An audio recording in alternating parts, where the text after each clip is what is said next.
వాళ్ళని చూస్తూ చేసిన రైల్వే నాయకులకు సావిత్రిబాయి పూలే అదేవిధంగా మహాత్మా పూలేలు ఆ రోజున ఈ భోజనాల కోసం చేయకపోయినట్లయితే త్యాగాలు చేయలేకపోయినట్లయితే ఈ రోజున ఈ భారతదేశంలో భోజన స్థాయిలో ఉండేవారు కాదు. అదేవిధంగా ఈ సామాజిక న్యాయం అనేది ఈరోజు ఉండేది కాదు. బాబాసాహెబ్ అంబేద్కర్ గారు మహాత్మా పూలేని నా గురువు అని చెప్పేసి అందరూ తెలియజేశారు. మహాత్మా పూలే చనిపోయిన 6 నెలల తర్వాత బాబాసాహెబ్ అంబేద్కర్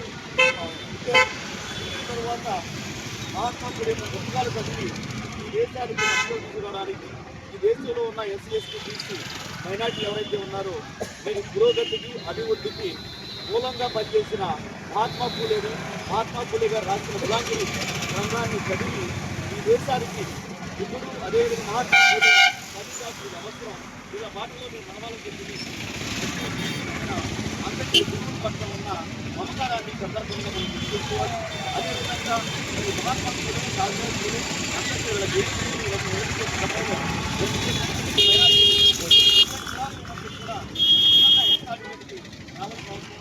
అంటే భారతదేశంలో మన వాతావరణంలో ఎవరైతే ఉన్నారో ఈ లక్ష్యాన్ని మనం సాధించాలంటే ఖచ్చితంగా మనందరం ఒకటి అనే భావన ఉండాలి. అదేవిధంగా ఈ రోజున మహిళలు భారతదేశంలో 150% మహిళలైనా స్వతంత్ర అవకాశం ఏంటంటే 1848 జనవరి 1వ తారీఖున బాలికల కోసం విద్యాలయాలు స్థాపించబట్టే ఈ రోజున జరుగుతుంది. 1848 నుంచి 50 వరకు అంటే 2 సంవత్సరాల పాటు 56 విద్యా సంస్థలు స్థాపించడం జరిగింది. అంటే ఇటువంటి ఎన్నో త్యాగాలు చేసి ఎన్నో ఉద్యమాలు చేసినందు వల్ల ఈ రోజు మనం ఉన్నామని చెప్పేసి అర్థం చేసుకోవాల్సిన అవసరం.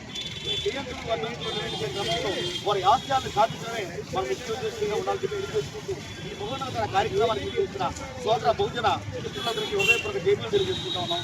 జై భీమ్ జై భారత్. జై భీమ్ జై భారత్.